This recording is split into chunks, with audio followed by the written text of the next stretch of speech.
bear with me, I'm a little taller than the mic. I just want to thank you all for coming out this afternoon for the presentation.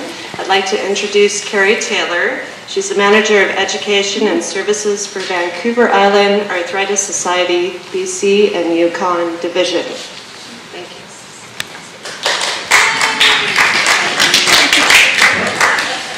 Well, thank you. That's a good start. I'll just start bowing now. It's all good. Great. Well, welcome everybody. Can you hear me pretty good? Okay. I've got a pretty loud, booming voice, so I'll have to try to make it good with the mic as well as not project too far out.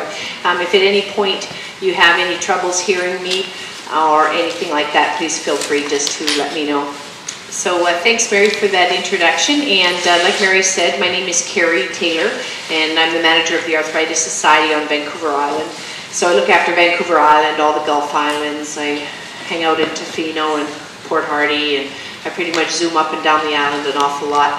And this is the kind of thing that I do, is my role is in education and services, and it's to teach people or talk to people about arthritis and about how to live their best life.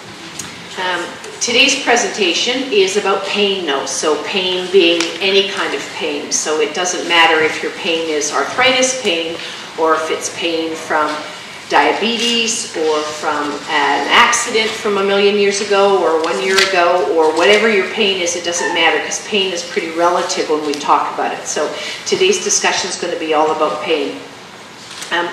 Just so I have a general idea what's happening in the room, is there people here that have arthritis and have pain associated? Can you just kind of raise your hand, give me a gauge, and then all the people that are here for a different type of pain. Okay, so and then we got people that are doing this. Okay, so great. Well, I'm sure we'll get along just fine today. I'm a bit of a talker and I'm a bit of a mover, so I'll just move around with the mic a little bit because I think I must have some Italian blood. I like talking with my hands and I like moving. So today's presentation also, just so you know, is being videotaped for those people then that were unable to make today and will want to eventually get that, so people are able to see the presentation online or at a different time. We often have this presentation in an afternoon because people that live with chronic pain, their afternoons are usually better than their mornings. People with pain, the morning is really just not very suitable for them. It takes them all day to get organized. That's right. It takes them all day to get organized. Well, I have pain, but that has nothing to do with my lack of organization. So the program was designed by the Arthritis Society, but some of the information has been taken and captured and written by some people at the Mayo Clinic. Is everybody familiar with the Mayo Clinic on the east coast of the United States? So they've actually written some of the information that's in today's program. So while I'd like to think that all of what I have to say is really the best and the most interesting and all of that kind of thing, there's going to be some times when I'm actually going to read you some material straight from the book, and that's because I want to make sure that we capture what it is that the people from the Mayo Clinic have said about pain, so that it's not my interpretation of what they've said, it's their actual words. Okay, so I'm going to do a bit of a combination of that. I really like it to be really interactive, so if you have questions, just think back to when you were in high school, throw up the old arm, and we'll get your questions answered. And if it's something that I can't answer or is not, say it may be appropriate to this program, I'll let you know, but we'll come back to it, and I promise to come back to that later too. So a couple of small housekeeping pieces. The program today is about 2 hours long, and I can talk about pain for about 6 hours, so if not longer. So you guys may need to shut me down at some point. You might miss the ferry. Might miss the ferry. Yeah, that's right. That's right. We're all about ferries, us islanders, aren't we? So the washrooms are just located just down this hallway here, and there's both men's and women's. And we'll take a break about halfway through, so around the 1 hour from now mark. We'll take about a 10-minute coffee break. And I know Mary has put out some great snacks and all kinds of coffees and teas, lemonade, everything. And so that's for your refreshment pleasure. So please make sure you utilize that. When you first came in the center hall here, there was a little table here at the front, and it's got a whole bunch of brochures and pamphlets and all kinds of things like that. Those are from the Arthritis Society, and feel free to help yourself to any of those. Okay, so I'm also going to be leaving them here at the center, at the office. At the health center, okay, and so you can also pick up some more of those at that point as well. So a couple of things I just want to tell you about here. Okay, when you arrived, everybody had one of these on their chair. Okay, this is two parts. This yellow part here is an evaluation. So I'm committed to being a great presenter, and so the only way I can be a great presenter is if I get feedback. So I would be totally interested in hearing the good, the bad, the ugly, everything in between that you'd have to say about today's presentation.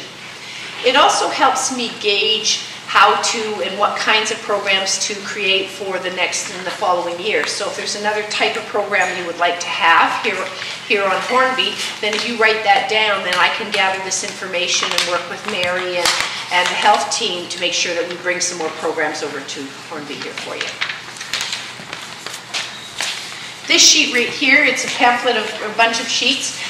No need to look at this any further. It's really just take-home material for you. So while I'd like to think that everything I'm going to say in the next 2 hours you're going to remember. All right, what's my name? yeah, we forgot already, right? Cari, that's right, that's right. So while I'd like to think that you're going to remember everything I say in the next 2 hours, we know that that's probably not going to happen. So this is to take home. It's a little bit of reading material and a few reminders about what we're talking about today. The front page of it is also the agenda. So if at any point you get lost during the presentation today, or you're not sure, oh my gosh, how long is she going to talk for before I get the break, I have to go to the bathroom, whatever it is like this, then you can just take a quick glance over to there and you can see where we're at on the agenda. All right. I've got a clipboard here and a pen. I'm just going to pass that around. So I'd like if everybody just could sign in with their information. That would be terrific.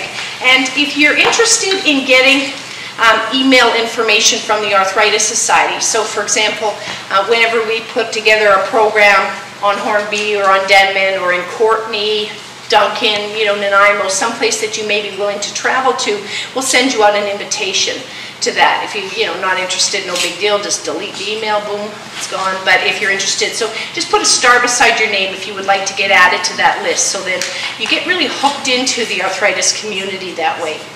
We often create focus groups. The government often asks us to put together information about people living with arthritis, focus group type things, and so we'll go out to people and see if that's something they're interested in doing. It's how we create change and advocacy in the government and in Canada, so that's just a good way to do it. So I'll just start over here, if you don't mind. If you just pass that around to all your neighbors, it would be great. Alrighty. And last but not least, and I don't have one here, there is a blue sheet. It doesn't look like this. It's a slightly different color blue sheet that I put out there on the brochure pamphlets table. And it actually is talking about some programs that are being offered next week starting. There's some in Parksville, Campbell River, Courtney, and then there's a huge public forum we're putting on in Duncan. We've got a rheumatologist coming in as well as a specialist on exercise, talking about movement and exercise and how do we keep moving when we're in pain, that kind of thing. So that's happening in Duncan on November 2nd and 3rd. So if you're willing to come off the island, it's on a Saturday, and it would be something that may be well worth your time to do. So everything pretty much that we put on is free to attend as well, so that's always great. Yes, ma'am? The information on that is on that blue sheet? It's a blue sheet that's out there. Not that blue sheet. Actually, normally I make everything separate in color, but I already have those ones printed. You got two blue sheets. Here it is. Thanks very much. It's this blue sheet here. It's called the Arthritis Society, and it's got all of the courses being offered in Parksville, Courtney, Campbell River, and the big ones here being held in Duncan. Okay, so I'll put these sheets just over here on this corner table right here. So if you're interested in that, grab that at the break and go from there. Alrighty. So without further ado, let's talk about our favorite subject. Not, right? So pain is getting a lot of attention right now in Canada, and I think it's really a good thing. Up until now, pain has really been taking a back door to everything. The research that's now coming out around pain is that there's 1 in 5 people living with pain on an almost daily basis in Canada. Okay, 1 in 5. And the conversation now about pain is that pain is almost starting to be looked at as a disease unto itself. So while it may be started or caused by something else initially, it's starting to be looked at because of what pain does to your entire body and not just to the site of injury, for example. So let me expand on that a little bit. So let's talk about it. So what's pain? Shout me out some thoughts on it. It hurts. It hurts. It's debilitating. It's debilitating. Tiring. Mm-hmm. It stops your life. It stops your life. Alienating, yes. And so those are all truths about pain, because what's happening now is when we take a look at pain, pain is coming from the place of being what they might have called a feeling, and it's actually being termed now as something that's being called an experience. So it's gone from that place of just being something that's, oh, I have a little hurt and I don't feel so well, or that kind of thing, to something that is an all-encompassing kind of experience. But before we talk about pain where it fits, what we need to talk about is the types of pain that there are. Okay, so I'm going to spend just a little bit of time talking about that. Trying to get this little guy to move a little bit. He's moving up and down. It's not quite how I wanted it to move, but it's all good. All right, so pain. So let's talk about pain. So the first type of pain we're going to talk about is what's called acute pain. Okay, so anybody ever stubbed their toe, burned their finger, right? Hit their funny bone, right? Broken a limb, twisted an ankle, that kind of thing. That's called acute pain, and acute pain is described as being something that's transient, okay, because it has a beginning and it has an end. Okay, so you know that something that's going to occur with acute pain is it's going to start and it's going to end. Okay, so that's acute pain. Chronic pain, on the other hand, is pain characterized by it has a beginning and it has no end. And usually it lasts longer than 3 months. Okay, so that's the window under which they'll start to call it chronic pain, is at the 3-month window, when you've had something for 3 months. Acute pain can become chronic pain by nature of it staying longer than it should. Okay, we'll talk a little bit more about that as we go along. Anybody heard of phantom pain? So phantom pain, we've often attributed that to, for example, to war veterans or to people that have lost a limb. So they'll have a pain that in a limb that doesn't even exist. My mother, for example, she has dentures, and she sometimes gets a pain in a tooth she doesn't even have anymore. So I thought that was kind of interesting, and for her it's a signal that she's got some heartburn usually going on. It's usually something else unrelated, but it's showing up in the tooth that she no longer has. So it can be in a limb that you no longer have. Okay, there's also sorry, was there a question? No? Okay, there's also neurological pain. So neurological pain is pain characterized sometimes, anybody familiar with fibromyalgia? Okay, so fibromyalgia is a disease where pain moves around the body, okay? It doesn't stay in one type of pain. And neurological pain is pain that's coming from the nervous system. So it's traveling up and down the nervous system, but it's not necessarily resting in the place where the injury might have occurred. Okay, let me give you an example. So if I have pain in my knee because I have arthritis in my knee, what will happen is I can have pain so the pain starts in my injured area or my diseased area, which would be in this case my knee. It'll travel up my nervous system to my spine. It travels up my spine to my head, and there's a decision made, not a conscious decision, but a translation of the pain made, and then it shoots back down to the knee. But sometimes the pain will go back down and go past the knee and end up in the ankle, or the foot, or the calf muscle. Okay, and so that pain then is what's called referred pain. Okay, so pain that starts in the diseased area, travels up and back down, but goes beyond or stops into a different place than where the actual disease or injured area is.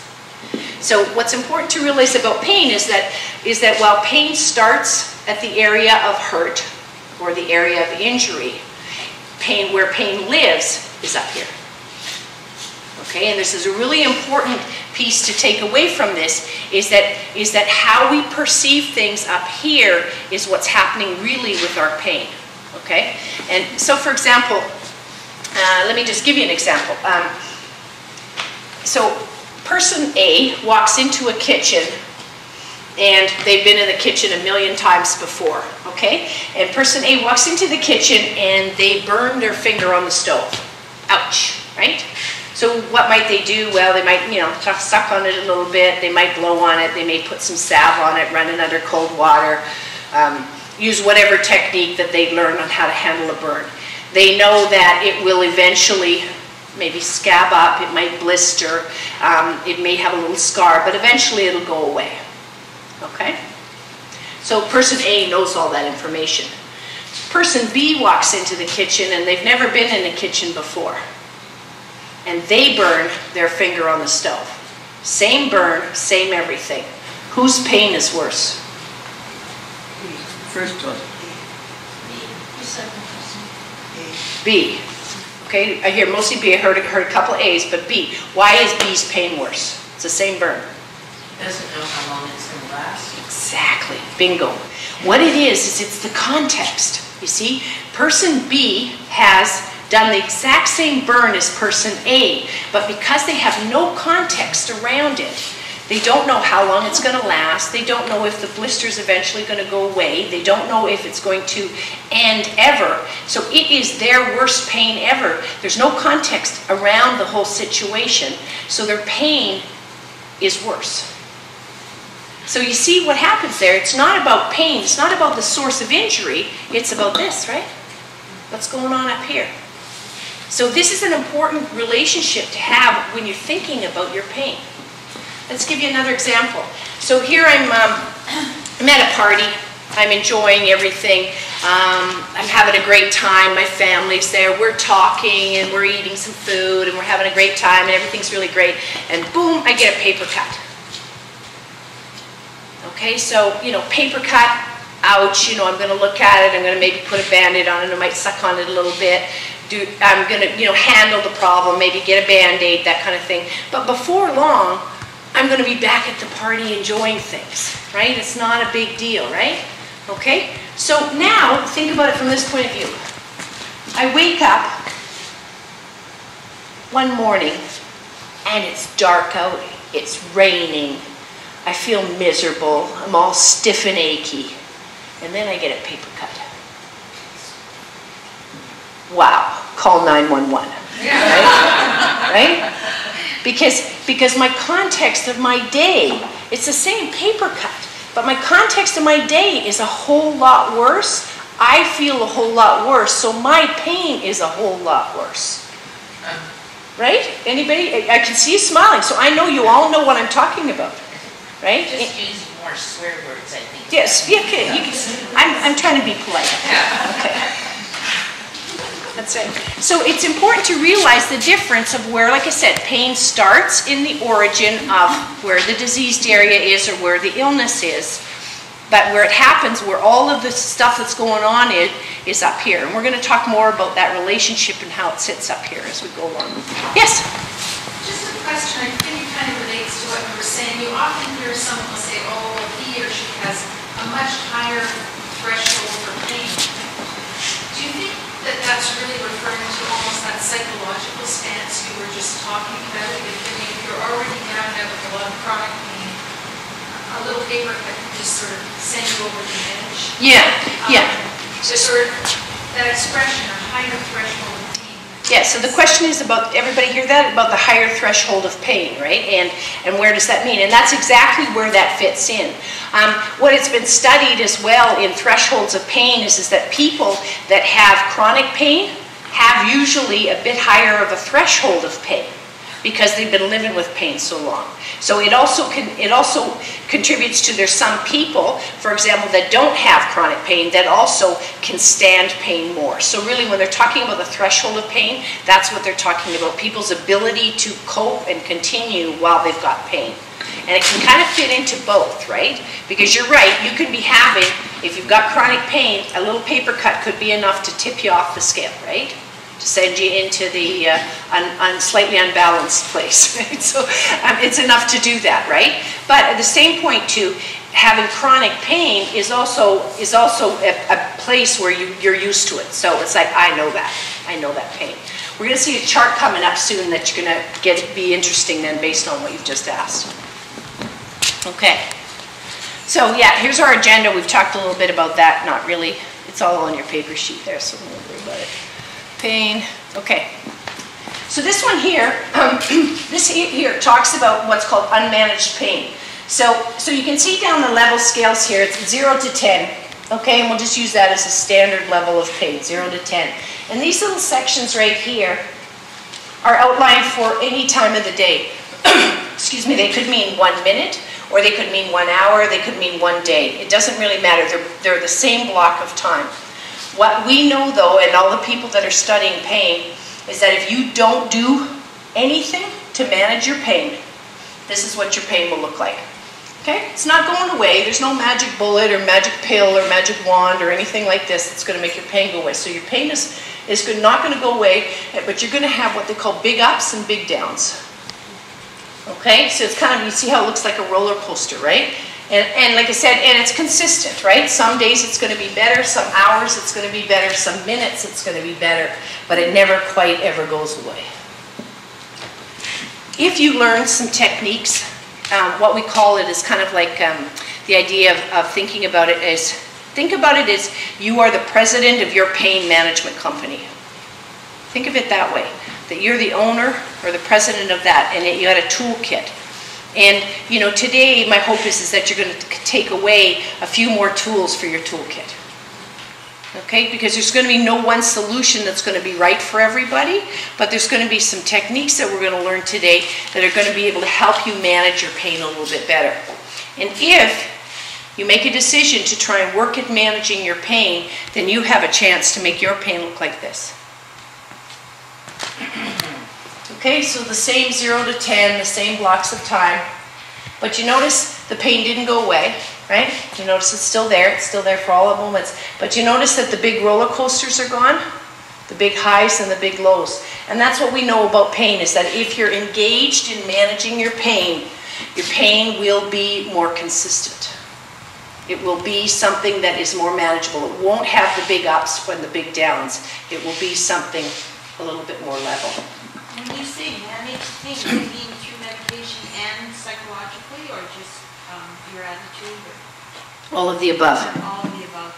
Okay. Yeah. In North America, we tend to think that medication or meds is like the big catch-all for pain. But the truth of the matter is, meds is one of the tools in your toolkit. And there's a whole whack of other things that need to get looked at as well. So it's all of the above when you said that. So I'm going to just read you a little section here from the Mayo Clinic.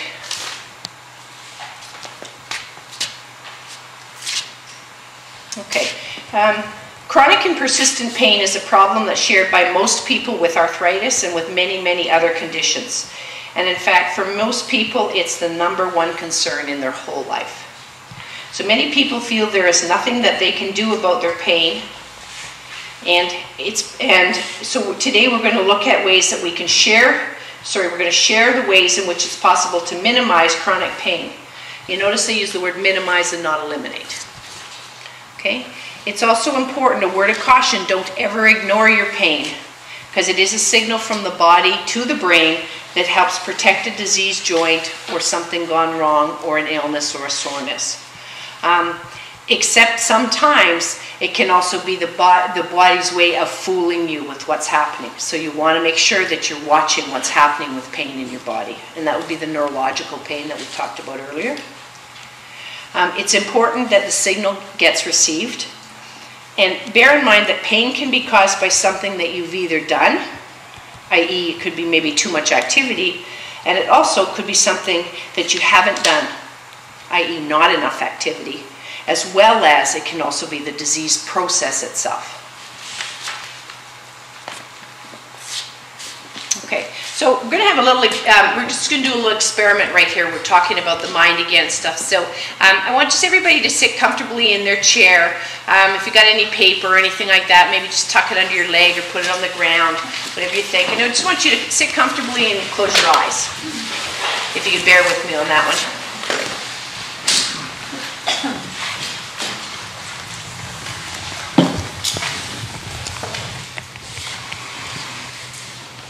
Okay, so I want you to imagine a lemon, a bright, juicy, yellow lemon.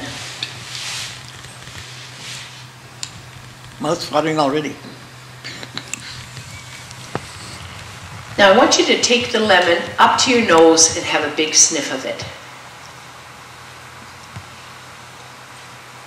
Now imagine cutting into the lemon, quartering it, and taking a quarter of that up to your mouth and biting in it, and the juice runs down your chin.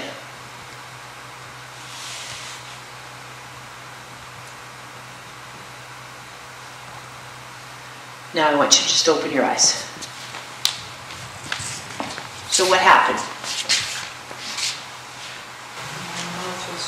Your mouth was watering, right? Anybody else have that?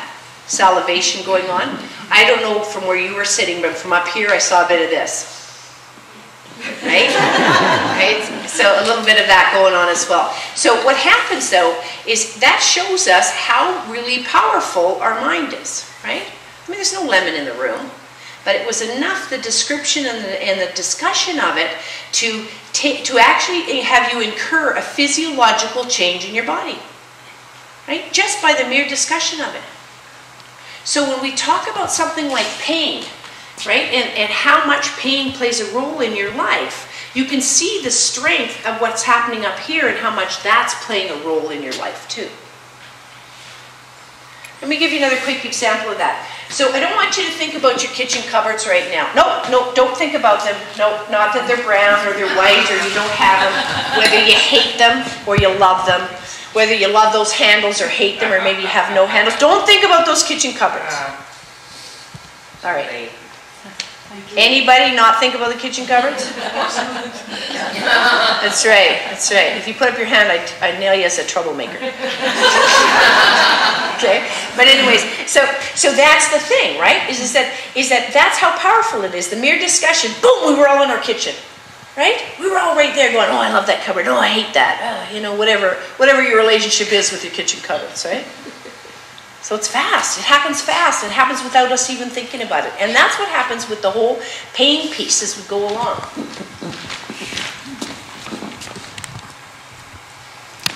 So we have the pain cycle, and in those notes that you're going home with, you've got a picture of this diagram. Okay, and it's particularly something that you want to pay attention to, because what happens in the pain cycle is it's cyclic in nature, like anything that's cyclic in nature, right? It gains momentum the more you get into doing it, okay? So think about it, a gerbil in a gerbil wheel, right? What does he do?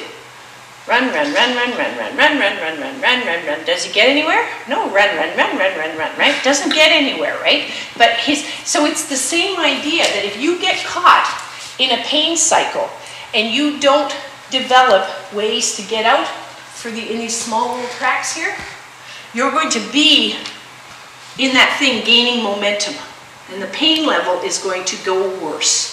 Right? Remember we talked about the graph in the beginning where the pain, it's unmanaged, it's big spikes and big valleys. If you manage it, it's much less. So let's just take you through an example of the pain cycle. So disease pain, I'll just use arthritis as the disease we're talking about here. So I'm a person that lives with osteoarthritis. I have arthritis in my hip joints, and so I always feel quite qualified to teach a program called chronic pain, because I pretty much live in chronic pain every day. So what happens to me is that I have disease pain, okay, so I have, you know, the joint is not happy, everything like this. So what happens is that I'm trying to walk across the room, right? Boom, boom, boom, walk across the room. What happens is I walk across the room is I start to get pain, and so what happens is I start to tense up, okay, because I'm holding myself tighter. It's like, think about trying to walk up your stairs. Anybody have stairs in their house? A few people? Okay, think about trying to walk upstairs if you're in pain with your leg. Right? What do people do? They steal up, right? It's the only way I can use it. They grip on, they get real hard like that, right? So what happens is that if I have pain and then I steal up my muscles, right? So say my finger is what's hurting, okay? And then my muscles squeeze on that finger that's hurting. Guess what I've just done? Increase the pain level, right?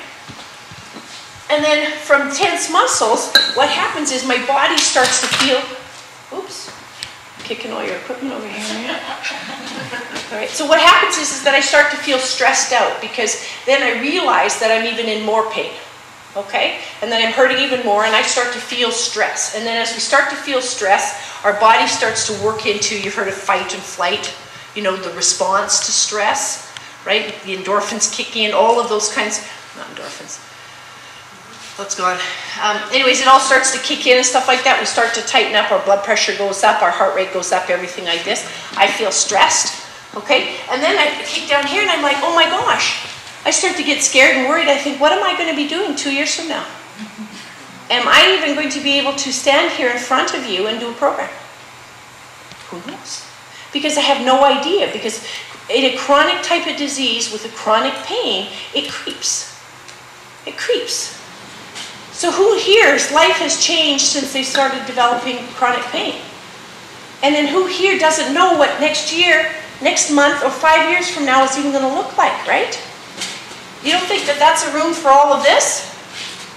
I don't know about you, but I have some pretty good swear words I sometimes use when I think about that, right? Then I play the why me card and I get all upset and stuff. And from there, you can fall into something called depression. People living in chronic pain have an 85% greater chance of developing clinical depression than somebody not in chronic pain. So we're going to talk about depression a little bit more as we go along, but you can see how then that leads into up to fatigue. And it doesn't mean that everything follows nicely in that circle. You can zoom back and forth. I can have disease pain and I can wake up in the morning and just be kind of angry about the whole thing. Right? And then I'll jump up and then I'll be tired, right? And I'm not talking about tired from maybe not sleeping, but I mean, that's probably a good chance as well that you've not been sleeping if you have chronic pain. But I'm talking about an actual fatigue where it's just like, I'm done, right? It's not about getting an extra hour's sleep. It's just about everything being fatigued. And my movements will fatigue things as well, too. If I've got chronic pain in my body, just think about this, okay? So if I've got chronic pain in my body and I'm trying to walk across the room like this, right? Pretty soon, okay, that if I start to hurt, I start to limp. Okay, you've all seen this one, right? This one here, right? All seen that in the store, in the mall, in the ferry, wherever like that, right? My family calls it my penguin, when I'm doing the penguin, right? I start doing that, and that's because my hip joint starts to hurt, and I start trying to do things to take pressure off it. And what I do to do that is I start doing that little shifty shift. Well, you can be assured if I'm doing the little penguin, as my family likes to call it, that before long, it's not just my hip that's bothering me, okay? Because that kind of action is also now affecting my shoulder blades, it's affecting my lower back, it's affecting my knees, my ankles. Like, it's just like zoom, zoom, zoom, right? So so the whole thing becomes a problem, right? All of those things. So it's important that when I'm in the pain cycle, that I jump in for whatever reason I jump in, that I recognize that that's what's happened, and I do something to help myself get out. Because you can see it's just a progression of something that's cyclic in nature and is just going to keep going along and gaining momentum. It's like a ball going down a road with a small hill, right? Doing faster, faster, picking up pace. So muscle relaxation is one of the things that we know helps with pain. with all kinds of chronic pain. So there's a process called the Jacobson Progressive Muscle Relaxation Technique. There'll be a quiz at the end of this. Okay, so guess who developed it? Jacobson, right? But it's called Progressive Muscle Relaxation Technique because that's what he does, is he takes you through a series of large muscle groups that you can help learn to relax, because it's important that you realize that you know when you're tense so that you can know to unrelease them. So I'm going to ask you to play along with me again on this, if you're willing to close your eyes to do so. Uncross your arms and your legs, your hands, and I want you to use a breathing technique called pursed lips, or breathing out through a straw. So imagine breathe in through your nose and breathe out through your lips as if you had a straw. Okay?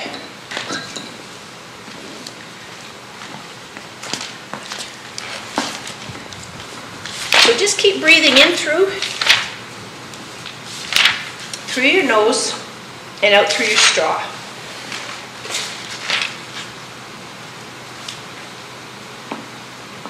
Take a deep breath and fill your chest and breathe all the way down to your abdomen. Hold and breathe out through your pursed lips or your straw as you breathe out.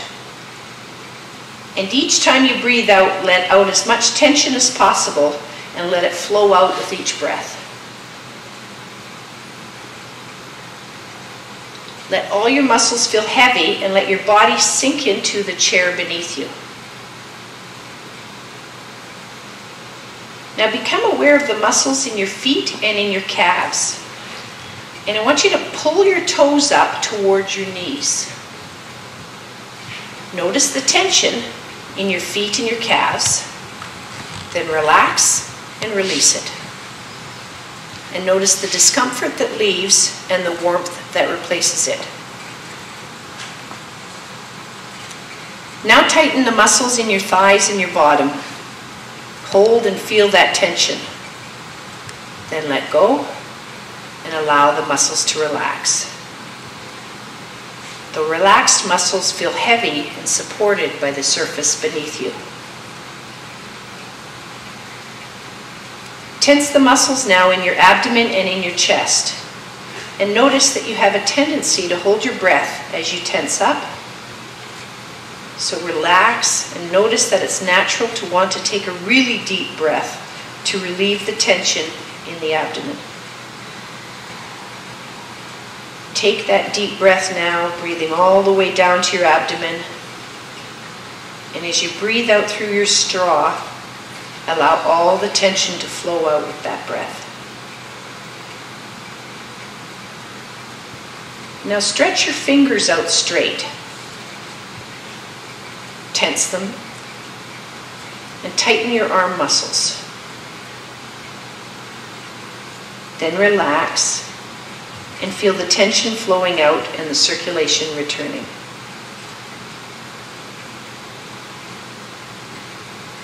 Press your shoulder blades back together, tightening the muscles in your shoulders and in your neck. This is a place where a lot of people carry a lot of tension. Hold it, and then let it go. Notice how the muscles feel warmer and more alive.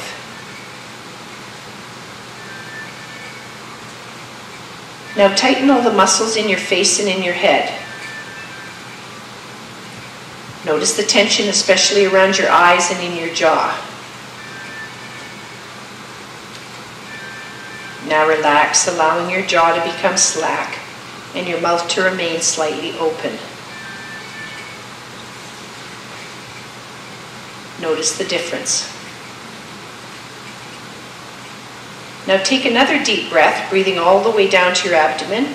And as you breathe out, allow your body to sink heavily into the chair beneath you. You are becoming even more deeply relaxed.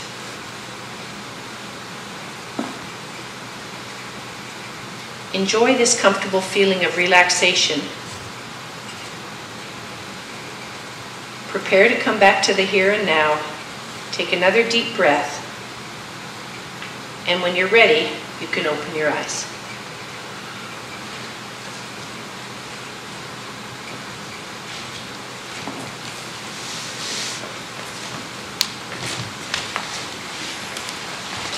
Who feels a little more relaxed right now?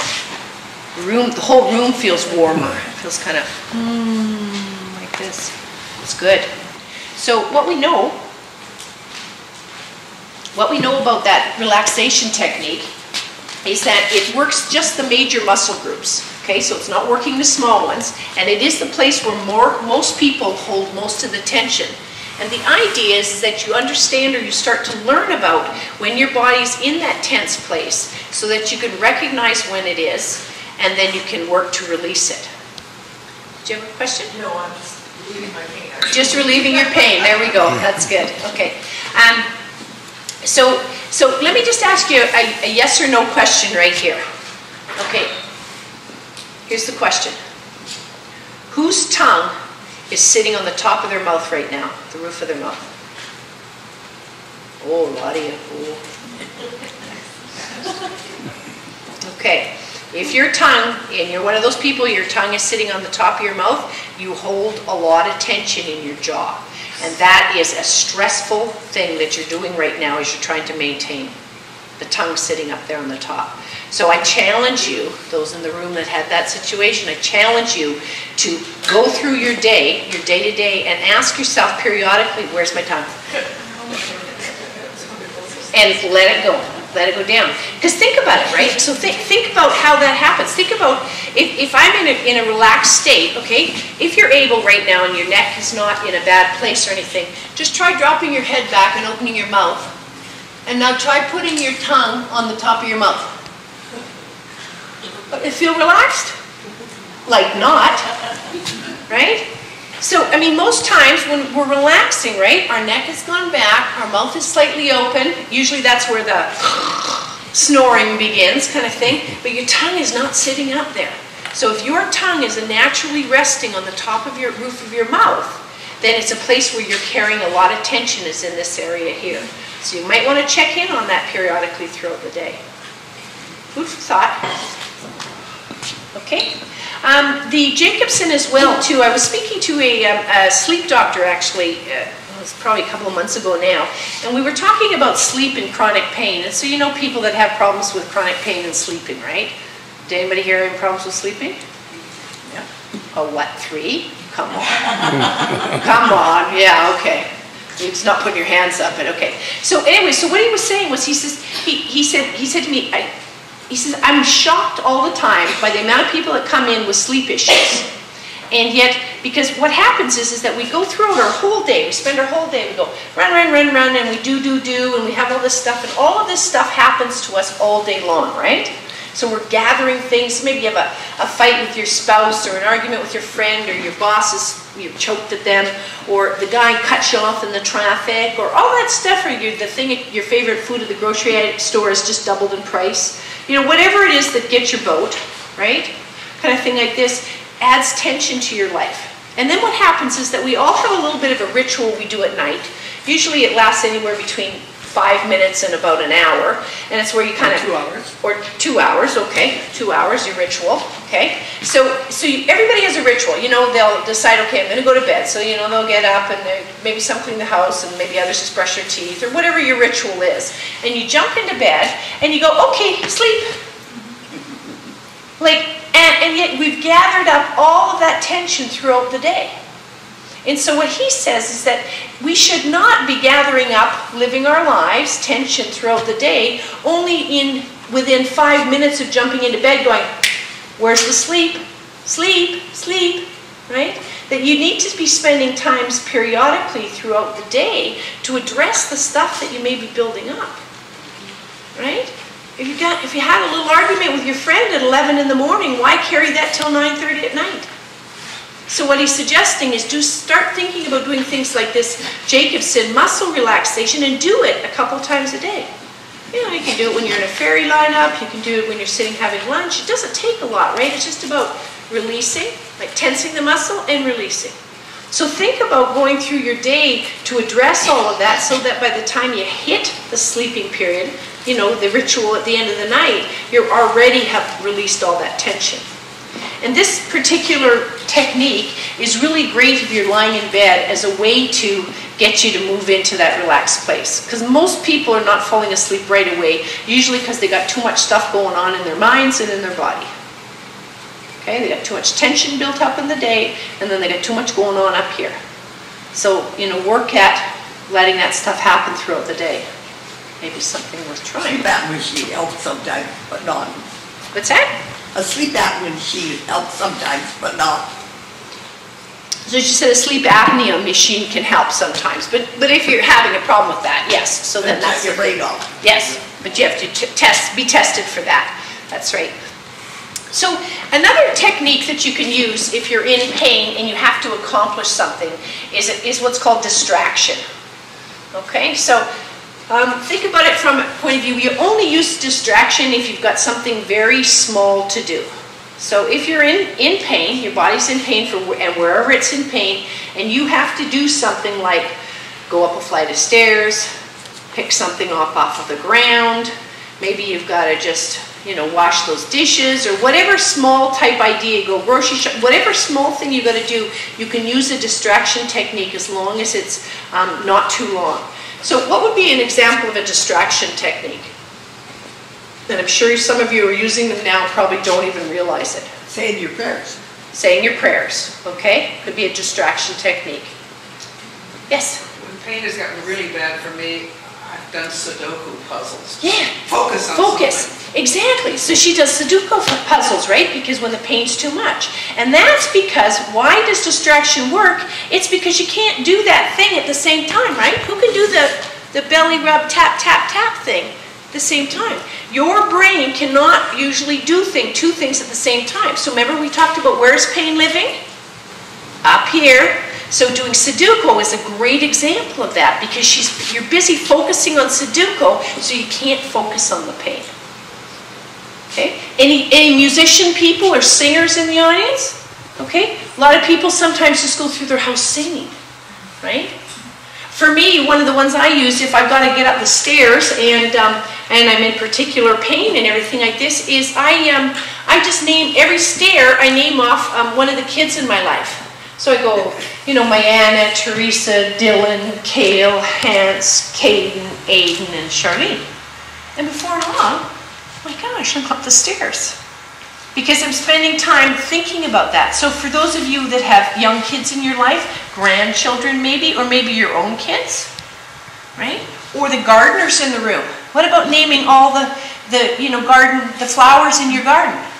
What do you got? Daffodil and tulip and rose and dahlia, you know, poppy. How come when you can't reach up that step to reach the first step, never mind the others? Yeah, okay, let me come back to that. So you see how you can go across the room, right? By just naming off the different flowers from your garden. And then you can name off the flowers from your neighbor's garden, right? Dandelion weed, another dandelion weed. You know what I mean? You know, whatever it takes, right? Or for those of you that love geography, right? What about something like, I'm going to name all the countries in the world that start with A. We'll just start with the A's. So what do we have? We have Argentina and Australia and Austria, Angola, Algeria, Alberta, Africa, Asia, you know, whatever it takes, right? But you know what I mean? So you're going to get stuck midway up the stairs. Well, exactly. But the best part of it, though, is that you've gotten up the stairs and you've done that idea, you've done that thing while living with your chronic pain, right? That you've managed, right? You've managed to get that little piece, right? It's like for me, I do that thing. I don't know if you guys, you've probably all seen this action. Let me just go put this down for a second.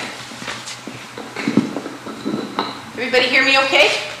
Okay, so for me, I'm not really great at picking stuff up off the ground, right? So, you know, I have reachers and all that stuff like that. So you've seen this action, right?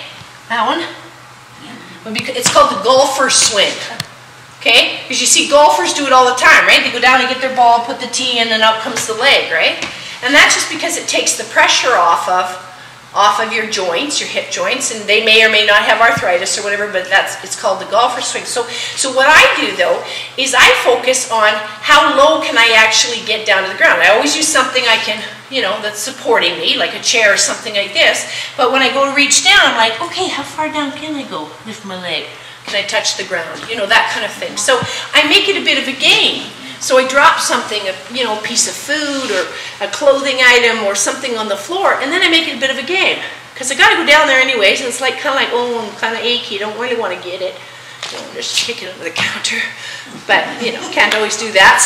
So then if I got to go down and get it, what can I do to make it a little bit of a game, right? So think about it, distraction, like I said, from the point of view that you're doing something that's short term, right? It's a small job you're accomplishing.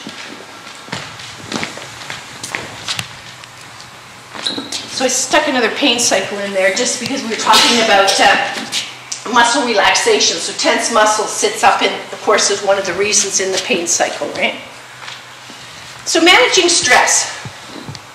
So with stress, the thing to manage, or the thing to be aware of with stress, is that stress can cause your body to have all kinds of physiological symptoms. Okay, I mentioned earlier, and I think I called it, was it endorphins or?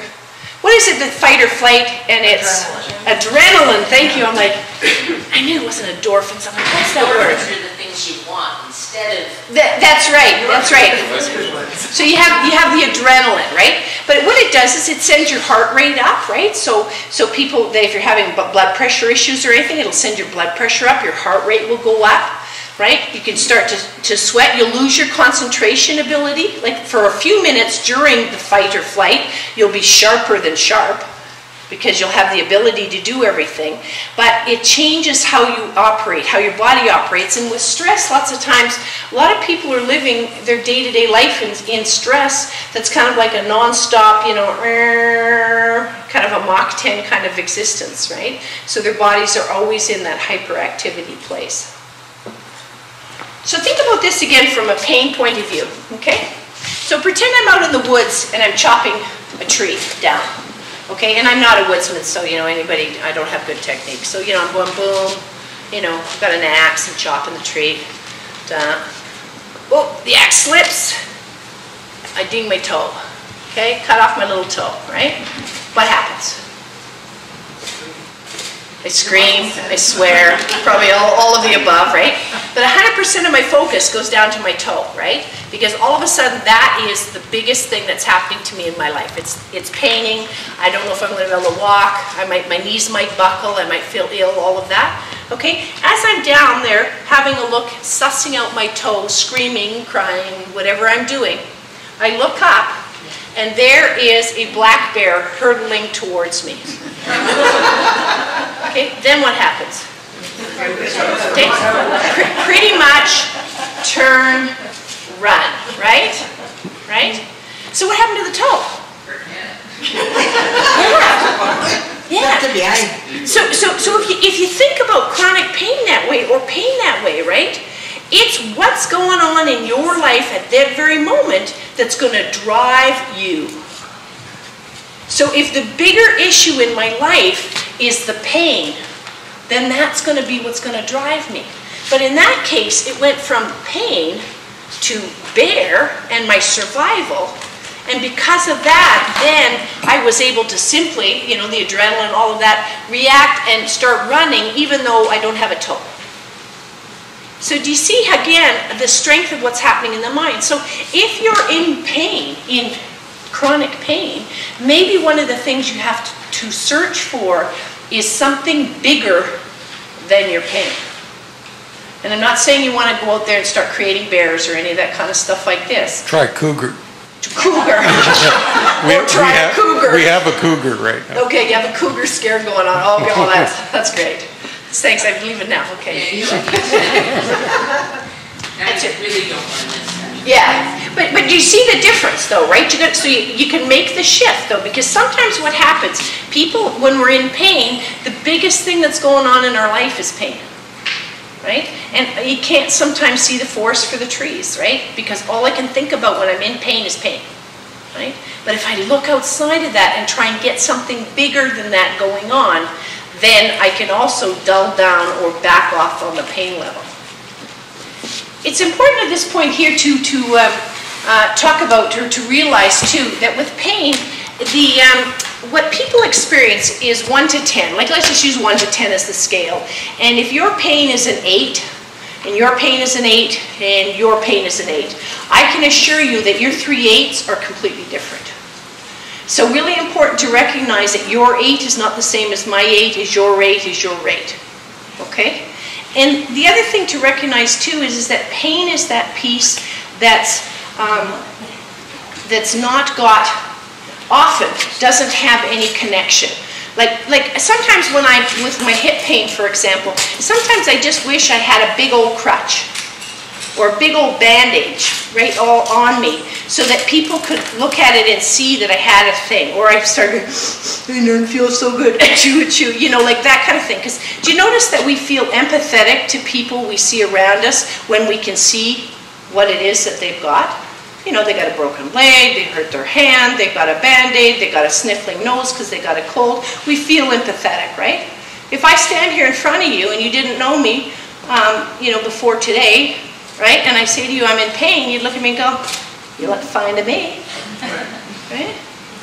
Or you're not old enough to have arthritis, or you don't seem to be limping, you seem to be fine, right? So the experience, right? So the experience of pain, yeah, shape up. Yeah, go have a cup of tea, get over yourself, you know, get off the princess wagon, whatever, you know, whatever you want to hear, right? But that's the reality, right? And does that make living with pain any easier? Oh my gosh, no it doesn't, right?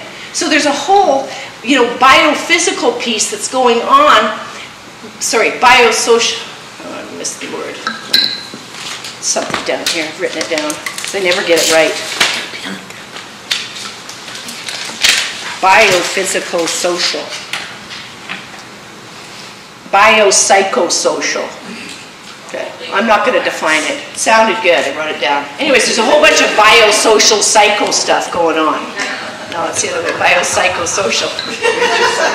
Tell you what, on that note, let's take our 10-minute break and have a snack. How about that? Okay.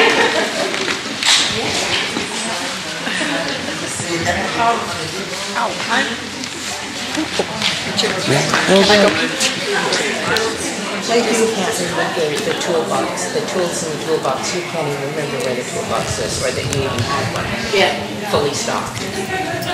You know, probably duplicates. You know, you've been here before, right? I'm getting something, thank you. What's that? Somebody's getting me something, thank you. Oh, nice. Good. Good.